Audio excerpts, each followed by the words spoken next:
Hello friends, welcome to Indian recipes Tamil. நம்ம இன்றைக்கி ரொம்ப வித்தியாசமான சுவையில் மேகி வந்து தயார் பண்ண போகிறோம். இது ரொம்ப டேஸ்டியாக இருக்கும், செய்கிறதும் ரொம்ப ரொம்ப ஈஸி. ஸோ வாங்க ஃப்ரெண்ட்ஸ், வீடியோக்குள்ளே போகலாம். ஃபஸ்ட்டு ஒரு கடாயில் 2 ஸ்பூன் எண்ணெயை சூடுபடுத்திக்கோங்க. இதில் நம்ம ஒரு வெங்காயம், ஒரு தக்காளி, 2 பச்சை மிளகாயை சின்ன சின்னதாக நறுக்கி சேர்த்துடலாம். வெங்காயம் வந்து நல்லா வதங்கணும், அது வரைக்கும் நல்லா வதக்கிக்கோங்க. வெங்காயம் தக்காளி வதங்கினதுக்கப்புறமா ஒரு குடமிளகாயை சின்ன சின்ன பீஸா நறுக்கி அதையும் சேர்த்துக்கோங்க. குடமிளகா ரொம்ப வதங்கணும் அப்படின்ற அவசியம் கிடையாது. இதே போல் நீங்கள் கேரட்டு, பீன்ஸ், பட்டாணி இந்த மாதிரி காய்கறிகள் கூட சேர்த்துக்கிறலாம். இப்போ இது ஓரளவுக்கு வதங்கிடுச்சு. இப்போ மசாலா தூள் 1 ஸ்பூன், மிளகாத்தூள் 1/2 ஸ்பூன், மல்லித்தூள் கொஞ்சம் போல், கரம் மசாலா, தேவையான அளவு உப்பு, 1/2 ஸ்பூன் சீனி, கொஞ்சம் போல் மஞ்சள் தூள்லாம் சேர்த்துடலாம். நீங்கள் சீனிக்கு பதிலாக வெல்லம் கூட சேர்த்துக்கிறலாம்.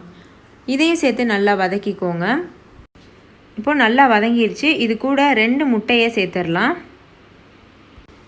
நான் வந்து இன்றைக்கி 2 பேக்கெட் மேகி வந்து செய்ய போகிறேன், அதனால் 2 முட்டை சேர்த்துருக்கேன். நீங்கள் அதுக்கு தகுந்த மாதிரி முட்டை வந்து சேர்த்துக்கோங்க. இப்போ இந்த முட்டை வந்து நல்லா வேகிறது வரைக்கும் நம்ம நல்லா இந்த மாதிரி கலந்து விட்டுட்டே இருக்கணும். இப்போ பாருங்கள், முட்டை நல்லா வெந்துருச்சு, தனித்தனியாக உதிரி உதிரியாக இருக்குது. இந்த சமயத்தில் நம்ம ஸ்டவ் ஆஃப் பண்ணிவிட்டு இந்த முட்டை கலவை இருக்குல்ல, இது வேறு ஒரு பிளேட்டில் மாற்றிடலாம். இப்போ அதே கடாயில் 2 கப் அளவு தண்ணி சேர்த்து வச்சுருக்கிறேன். நம்ம வந்து வேறு கடாயில் வைக்கணும்னு அவசியம் கிடையாது. அதே கடாயில் 2 கப் தண்ணி சேர்த்து வச்சுக்கோங்க.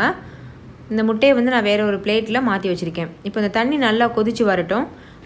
நல்லா கொதித்ததுக்கப்புறமா நம்ம மேகி வந்து சேர்த்துடலாம். நான் வந்து ஆட்டா மேகி, கோதுமை மாவில் செஞ்ச மேகி வந்து சேர்க்குறேன். அது கொஞ்சம் ஹெல்த்தியாக இருக்கும்ல, அதனால். இப்போ வந்து இதை சேர்த்தாச்சு, ஒரு பேக்கெட் மேகி சேர்த்தாச்சு. இப்போ இன்னொரு பேக்கெட் மேகியும் சேர்த்துடலாம். சேர்க்கும்போது 4-3 பீஸாக அந்த மாதிரி உடச்சி சேர்த்துக்கோங்க. ரொம்ப நொறுக்கிற வேணாம், இல்லைன்னா நம்ம எடுக்கும்போது அப்படியே நூடுல்ஸ் மாதிரி வராது. அதனால் 4-3 மட்டும் உடச்சி இந்த மாதிரி சேர்த்துக்கோங்க. சேர்த்துட்டு இப்போ லோ ஃப்ளேமில் வச்சு மூடி ஒரு 3 நிமிஷம் வேக வச்சுக்கோங்க. வேக வைக்கிறதுக்கு முன்னாடி நம்ம வந்து அந்த மேகி பேக்கெட்டோடு சேர்ந்து ஒரு டேஸ்ட் மேக்கர் வரும்ல, அதையும் சேர்த்துடலாம். நம்ம இன்றைக்கி 2 பேக்கெட் மேகி போட்டோம், ஸோ 2 டேஸ்ட் மேக்கர் பேக்கெட் வந்து போட்டுடலாம். போட்டுட்டு நல்லா வந்து இதையும் மிக்ஸ் பண்ணி விட்டுக்கோங்க. மிக்ஸ் பண்ணிவிட்டு மூடி ஒரு 3 நிமிஷம் வேக வச்சு எடுத்துக்கோங்க. இப்போ பாருங்கள், நல்லா வெந்துருச்சு, ரொம்பவே சூப்பராக வந்திருக்கு. நல்லா அந்த தண்ணியெலாம் வற்ற விட்டுருங்க. உங்களுக்கு இந்த சூப் பிடிக்கும் அப்படின்னா இந்த தண்ணியோடையே நீங்கள் வச்சுக்கிறலாம், அதுவும் கொஞ்சம் டேஸ்ட்டாக தான் இருக்கும். இல்லை பிடிக்காதுன்னா நல்லா வந்து வற்ற விட்டுருங்க. மேகி நல்லா வெந்ததுக்கப்புறமா நம்ம செஞ்சு வச்சுருக்க அந்த முட்டை, கேப்சிகம், கலவை இருக்குல்ல, அதை சேர்த்துடலாம். சேர்த்துட்டு இதையும் நல்லா வந்து மிக்ஸ் பண்ணிடுங்க. இப்போ ஸ்டவ் ஆஃப் பண்ணிவிட்டு நம்ம சர்வ் பண்ணிடலாம். இந்த ரெசிபி உங்கள் எல்லாருக்கும் ரொம்ப பிடிக்கும். கண்டிப்பாக ட்ரை பண்ணுங்கள். ட்ரை பண்ணிவிட்டு எக்ஸ்பீரியன்ஸை கமெண்ட்டில் ஷேர் பண்ணுங்கள்.